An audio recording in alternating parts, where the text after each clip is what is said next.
करती हैं। आयशा रदियल्लाहु ताला फरमाती हैं कि आका के कानों का हुस्न कैसा है, आका के कान कैसे हसीन हैं। आका के कानों का हुस्न ऐसा है कि जिस तरह रात के वक्त काले बादल छाए हुए हों और काले बादलों के पीछे चांद सितारों की झिलमिलाहट नजर आती है। रात के वक्त काले बादल। जी हाँ दोस्तों, कैसे हैं? उम्मीद है जो आप अच्छे से होंगे, खैरियत से होंगे। तो आपके लिए एक नेक्स्ट वीडियो लेकर आ चुका हूँ। जी हाँ दोस्तों, हर कोई मुसलमान अपने नबी से मोहब्बत करने का दावा करता है। जी हाँ दोस्तों, लेकिन हजरात हम आपको ये बता दे, क्या जो इंसान ये नबी से मोहब्बत करने का जो दावा करता है, क्या नबी के उस नक्शे कदम पर चलता है? क्या नबी पाक जो फरमाया है उस हुक्म को मानता है? जी हाँ दोस्तों, इंसान तो ये सोचता है और हमेशा ये दुआ करता है, जे अल्लाह अगर मैं जब मरूं, जब मैं कब्र में जब मैं जाऊं तो मेरे आका का जियारत हो। जी हाँ दोस्तों, ऐसी इंसान हमेशा जिंदगी में, जाहिरी जिंदगी में ये सोचता है, जो काश मेरी दीदार मुझे अपने ख्वाब में मेरे आका का हो जाए। जी हाँ दोस्तों, क्या उससे दीदार होता है? नहीं होता है। उससे ही होता है जो दिन रात दिन अपने आका का यानी मोहम्मद सल्लल्लाहु अलैहि वसल्लम का मोहब्बत अपने दिल में बसा के रखता है। जी हाँ दोस्तों, उसको ही ख्वाब में वो चीज दिखता है जो अपने दिल में उस चीज को बसा के रखता है।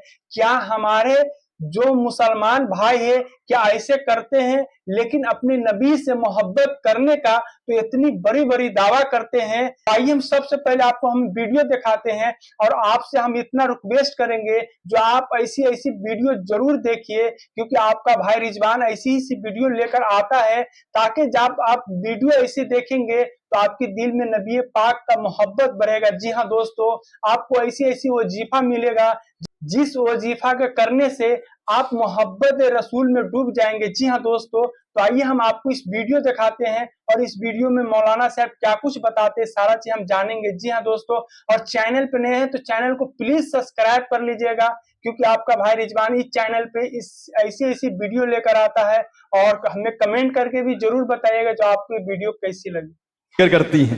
आयशा रदियल्लाहु ताला फरमाती हैं कि आका के कानों का हुस्न कैसा है, आका के कान कैसे हसीन हैं। आका के कानों का हुस्न ऐसा है कि जिस तरह रात के वक्त काले बादल छाए हुए हों और काले बादलों के पीछे चांद सितारों की झिलमिलाहट नजर आती है। रात के वक्त काले बादल छाए हुए हों और काले बादलों के पीछे आपको चांद सितारों की जगमगाहट झिलमिलाहट नजर आती है। कहा मेरे आका ऐसे हैं कि अगर आका चल रहे हों और कोई पीछे से आका के हुस्न को देख ले तो आका की काली लटकती हुई जुल्फें ऐसा मंजर पेश करती थी कि आका की काली लटकती हुई जुल्फों के पीछे आका के कान यूं चमक रहे होते जैसे काले बादलों के पीछे चांद सितारे चमक रहे। ये उनके कानों का हुस्न है, ये उनके जुल्फों का हुस्न है।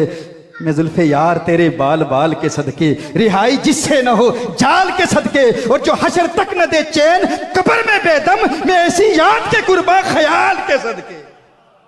ये उनकी जुल्फें हैं। हाँ, ये आका की जुल्फों का हुस्न है। आका के दिल में, जिगर में, आंख में बस तू ही तू रहे, इसके सिवा न दिल में कोई आरज़ू रहे। इस एहतिमाम में, शौक में सजदे करूं अदा, तेरा ख्याल आए तो दिल बावजू रहे। और जन्नत मेरे नसीब की वाइस को बख्श दे, मेरे कफन में गैस हुए जाना की बू रहे। ये उनका हुस्न है, उनके सर का हुस्न, उनके पाँव का हुस्न। सर से पांव तक देखें सरताब कदम है तने सुल्ताने जमन फूल, लब फूल, दहन फूल, जकन फूल, बदन फूल, सारा जिस्म फूल।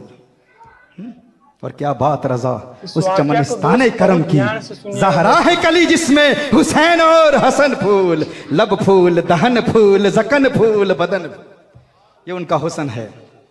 वो अपने मुर्शिद के पास जाता है, मुर्शिद ने खाना खिलाया, नमक बहुत डाल दिया, पीने के लिए पानी भी नहीं दिया। हजरत आपने फरमाया था आका का दीदार होगा, मैं आका को देखना चाहता हूं। आपने फरमाया घर चला जा, पानी नहीं पीना, फौरन सो जा। वो घर जाता है, बगैर पानी पिए फौरन सो जाता है। फजर के वक्त मुर्शिद की बारगाह में आता है। मुल्क शाम में एक वली, एक कामिल का मुरीद मुर्शिद के बारगाह में आता है। आपने फरमाया था आका का दीदार होगा, आपने फरमाया था वजीफा अता फरमाएंगे, विर्द अता फरमाएंगे, मुझे तो दीदार नहीं हासिल हुआ। आपने फरमाया फौरन घर चला गया था, फौरन चला गया था, फौरन सो गया था, फौरन सो गया था। बता ख्वाब में क्या देखा? उसने कहा क्या देखा? जहाँ नज़र उठाई कुएं नज़र आए, दरिया नज़र आए, समंदर नज़र आए, जहाँ नज़र उठाई पानी ही पानी नज़र आया। आपने फरमाया फिर तेरे लिए यही वजीफ़ा है कि तेरा दिल पानी का सच्चा प्यासा था ना, तेरे दिल में पानी की सच्ची प्यास थी ना, अगर पानी की सच्ची प्यास तेरे दिल में पैदा हो जाए, मैं बताना चाहता हूँ गलियों बाजारों में हसीनाओं के चेहरे का मुतलाशी जो हुस्न देखना चाहता है, वो नौजवान जो रात के वक्त मोबाइल फोन पर हराम देखता है, मूवीज देखता है, बॉलीवुड की एक्ट्रेसेस देखता है, हॉलीवुड की एक्ट्रेसेस देखता है, मूवियां देखने वाला फिर कहे कि मैं आका को देखना चाहता हूं, पहले अपने खानाए दिल को पाक करके देख और फिर आका के दीदार की सच्ची प्यास अपने दिल में पैदा करके देख। उस वली कामिल ने कहा कि अगर तेरे दिल में पानी की सच्ची प्यास थी तो अगर पानी तेरी प्यास बुझाने के लिए तेरी ख्वाब में आ सकता है तो आमना के लाल का सच्चा प्यार अपने दिल में पैदा करके देख, मदीने वाला दीदार कराएगा। तेरे दिल में सच्ची प्यास तो पैदा कर, सच्चा इश्क तो पैदा कर, सच्ची मोहब्बत तो पैदा कर, वारफ्तगी तो पैदा कर, दीवानगी तो पैदा कर। दुनिया के हसीनाओं के चेहरे देखकर फिर कहता है आका को देखना चाहता हूं। चंद दिन के लिए तज़किया नफ्स के मराहिल तय करने के बाद फिर आका को पुकार, मदीने वाला दीदार कराएगा। फिर तेरे दिल से यही आवाज आएगी, कुछ ऐसा कर दे मेरे किरदगार, आंखों में हमेशा नक्श रहे रुए यार, आंखों में उन्हें न देखा तो किस काम की है ये आंखें कि देखने की है सारी बहार आंखों में।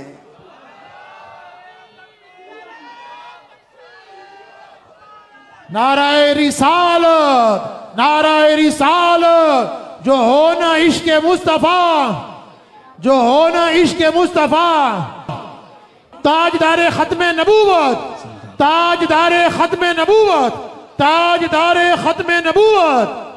तो दिल में सच्चा इश्क पैदा किया जाए। ये झूठे दावे हैं, हम कहते हैं हमें प्यार है, दीदार करना चाहते हैं। अगर सच्चा प्यार हो तो फिर नजरें झुकी हुई रहती है। और यही इन आस्थानों की तालीम है, यहाँ से हमें यही सबक मिलता है, यहाँ से हमें यही उसूल मिलता है। इस उसूल को अगर हम समझ लें, सारी जिंदगी बूढ़े हो गए हैं, दाढ़ियाँ सफ़ेद हो गई हैं, अंदर लज्जत ख़त्म भी हो गई, लेकिन फिर भी आंखें झुकती नहीं। हाँ, दाढ़ियाँ सफ़ेद हो गई हैं, ख्वाहिशात ख़त्म हो गई हैं, लेकिन फिर भी देखने की ख्वाहिश है। अगर लज्जते तर्क लज्जत बदानी, दिगर लज्जते नफ्स लज्जत न खानी। तर्क लज्जत भी नहीं लज्जत से कम, कुछ मजा इसका भी देखा चाहिए। क्या वो जिंदगी है? क्या जिंदगी? पूरी जिंदगी हमने गुजार दी, अभी भी ख्वाहिशात। चहल साल उम्र अजीजत गुज़श्त, मिजाजे तो अजहाल तिफली नगश्त। 40 साल बीत गए, शेख सादी शराजी फरमाते हैं, अभी भी बचपना नहीं गया। जिस तरह छोटे बच्चे के सामने स्वीट्स रखते हैं, हर नई चीज़ को वो हासिल करने की कोशिश करेगा, जो कुछ सामने रखेंगे वो उठाएगा, ये भी खा लूँ, ये भी खा लूँ। 40 साल जिंदगी के बीत गए, 50 साल बीत गए, 60 साल बीत गए, अभी भी अल्लाह की मार्फत का नूर नहीं मिला। क्यों? क्योंकि इसी नफ्स की तस्कीन के लिए मेहनत जारी है। इस नफ्स को फीड किया जा रहा है।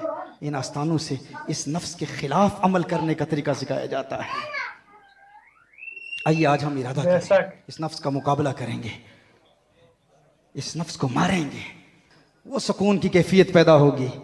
फिर दुनिया का हुस्न हमें अच्छा नहीं लगेगा। फिर एक ही आवाज़ आएगी, अब मेरी निगाहों में जचता नहीं कोई, जैसे मेरी सरकार हैं वैसा नहीं कोई। तो मैंने कहा था इस नमाज को भी हम जब पढ़ेंगे तो इस तसव्वुर के साथ, और फिर दूसरा अमल अपने नौजवान भाइयों तक, अपने दोस्तों तक, अपने अहबाब तक पहुंचाना चाहता हूं कि अपनी ज़ुबानों को अल्लाह के नाम से तर रखें। अल्लाह अल्लाह दुरूद सलाम पढ़ते रहें। ये इसका बराह रास्त असर दिल पर होता है। एक शख्स हुजूर की बारगाह में हाजिर होता है, अर्ज़ करता है या रसूल अल्लाह सल्लल्लाहु अलैहि वसल्लम, दीन बड़ा मुश्किल है, कोई एक काम दें मैं उस पर अमल करूँ वो मेरे लिए काफ़ी हो जाए। नबी करीम सल्लल्लाहु अलैहि वसल्लम ने इरशाद फरमाया, अपनी ज़ुबान को अल्लाह के नाम के साथ तर रखो, मशगूल रखो, मसरूफ़ रखो। हर वक्त ला इलाहा इल्लल्लाह, हर वक्त नबी करीम सल्लल्लाहु अलैहि वसल्लम की बारगाह में दरूद व सलाम के गजरे हों। इसका बराह रास्त दिल पर असर होगा और दिल की दुनिया बदलेगी। फ़लसफ़ी कहेंगे कि इसका असर क्या होता है, हम तो अल्लाह को मौसर मानते हैं, अल्लाह के नाम को मौसर नहीं मानते। तो इंसान गुनाह कर रहा है, गुनाहों का सिलसिला जारी है, पर अल्लाह अल्लाह करते हुए क्या फ़ायदा होगा, अल्लाह अल्लाह कहते हुए क्या फ़ायदा होगा। याद रखें, अल्लाह के नाम में ऐसी कुव्वत है, ऐसी ताकत है कि इंसान के दिल की दुनिया बदल देता है। हज़रत अबू बकर शिबली अलैहि रहमा एक दर्स दे रहे हैं और उनके दर्स में बू अली सीना अपने दौर का बड़ा फलसफी अविसीना मौजूद है। आप अल्लाह के नाम की कुव्वत बयान कर रहे हैं कि अल्लाह के नाम में इतनी तासीर है कि अल्लाह का नाम इंसान के दिल की दुनिया बदल देता है। बू अली सीना खड़ा हो जाता है, वो कहता है ए अबू बकर शिबली हम नहीं मानते। कहा क्यों नहीं मानते? कहा हम फलसफी हैं, फलसफी 4 शक्लों से बात करते हैं। एक शक्ल खारजी होती है, एक शक्ल जहनी होती है, एक शक्ल किताबी होती है, एक शक्ल लफ्जी होती है। अब जहाँ अहले इल्म बैठे हैं फ़लसफ़ा पढ़ने पढ़ाने वाले, आप अहबाब के लिए आसान कर देता हूँ। शक्ल खारजी मिसाल के तौर पर आग है, आग की एक्चुअल एग्जिस्टेंस, उसका खारजी वजूद, उसकी शक्ल खारजी है। शक्ल जहनी क्या है? आप आग के बारे में सोचें तो उसकी शक्ल जहनी है। आप कागज़ पर आग लिखें तो शक्ल किताबी है। आप आग का तलफ़ुज़ करें तो शक्ल लफ्जी है। तो बू अली सीना ने कहा हम तो खारजी एग्जिस्टेंस को, एक्सटर्नल एग्जिस्टेंस को, शक्ल खारजी को मौसर मानते हैं कि आग में ये तासीर है कि किसी चीज़ को जला दे, लेकिन जब हम आग के बारे में सोचते हैं, आग की शक्ल जहनी, तो हमारा दिमाग तो नहीं जलता। कागज़ पर आग लिखते हैं शक्ल किताबी तो कागज़ तो नहीं जलता। आग कहते हैं, तलफ़ुज़ करते हैं तो ज़ुबान तो नहीं जलती। तो हम अशिया की शक्ल खारजी को मौसर मानते हैं कि आग खुद जलाएगी, लेकिन शक्ल किताबी, शक्ल जहनी, शक्ल लफ्जी ये मुअस्सिर नहीं होती। कहा हमने तो अब भी अल्लाह के वजूद को माना है कि अल्लाह दिलों की दुनिया बदल देता है, लेकिन तुम कहते हो अल्लाह का नाम दिल की दुनिया बदल देगा, दिलों को पाक कर देगा। हम इस बात को कैसे मान सकते हैं? हम शक्ल खारजी को मुअस्सिर मानते हैं। अबू बकर शिबली अलैहि रहमा अल्लाह के वली हैं, उनकी दावत और तबलीग का काम अपना है, जुदा अंदाज होता है औलिया का। उन्होंने कहा तू तो गधा है, अब गधे को कौन समझाए। अब अबू अली सीना अपने दौर का फिलासफर, बड़ा फलसफी, वो जलाल में आ गया, गुस्से में आ गया। अबू बकर शिबली इतने बड़े शेख, आपने मुझे गधा ही कह दिया। इतने बड़े मजमे में चेहरा सुर्ख हो गया। अबू बकर शिबली रहमा फरमाते हैं मैं तुझे यही बात समझाना चाहता था, एक मसला समझाना चाहता था। तूने बड़ी रौनक से कहा ना कि फ़कत शक्ल खारजी ही मुअस्सिर होती है, शक्ल जहनी, शक्ल किताबी, शक्ल लफ्जी मुअस्सिर नहीं होती। कहा मैंने लफ्ज़ गधा कहा, देख तेरे चेहरे का रंग बदला कि नहीं बदला। कहा मैंने गधा कहा, अगर गधे के नाम में इतना असर है कि तेरे चेहरे का रंग बदल सकता है, तो अल्लाह के नाम में इतना असर क्यों नहीं होगा कि तेरे दिल का जंग दूर कर देगा, तेरे दिल में नूर पैदा कर देगा। तो अल्लाह अल्लाह का नाम लेते रहें। इन औरात में इस कदर तासीर है, इनमें इस कदर कुव्वत है। आज के इस मजलिस में, इस महफिल में ये पैगाम भी लेकर जाएं। रूहानी लंगर हम लेकर जाएंगे यहाँ से। आज के बाद जब हम नमाज कायम करेंगे तो नमाज के दौरान भी जो 6 तसव्वुरात बयान किए हैं, हर नमाज में अपने आप को आमादा करेंगे, ये मेरी ज़िंदगी की आखिरी नमाज है। और आइंदा हफ्ते तक इंशाअल्लाह हम नमाज का तर्जुमा भी याद कर लेंगे। और फिर मलाइका के नुज़ूल का तसव्वुर भी होगा, और फिर हुजूर का तसव्वुर भी होगा, अल्लाह के नाम का तसव्वुर भी होगा, और पुल सिरात का तसव्वुर भी होगा। और इन ख्यालात में हमारा जहन गर्दिश करता रहेगा। फिर देखें वो नमाज खुद आपकी मुहाफिज बन जाएगी, खुद आपकी हिफाजत करेगी। और फिर ये याद रखें, इसका एक फायदा ये भी है कि अल्लाह के वलियों के करीब रहकर जो नमाजें कायम करते हैं ना, जो करीब रहकर कायम करते हैं, उन्हें अल्लाह जल्ला वाला मार्फत का नूर देता है, अपनी मार्फत का नूर देता है, अपने कुर्ब का नूर देता है। ये वलियों के कुर्ब की बरकत है, दुनिया भी मिलती है, आखिरत भी मिलती है। सही बुखारी की हदीस है ना। लोग कहते हैं ना आखिरत कैसे मिलती है, हम कहते हैं जन्नत अल्लाह के वली के हाथ में है, अल्लाह के इज़्न से जिसे चाहे अता फरमा दे,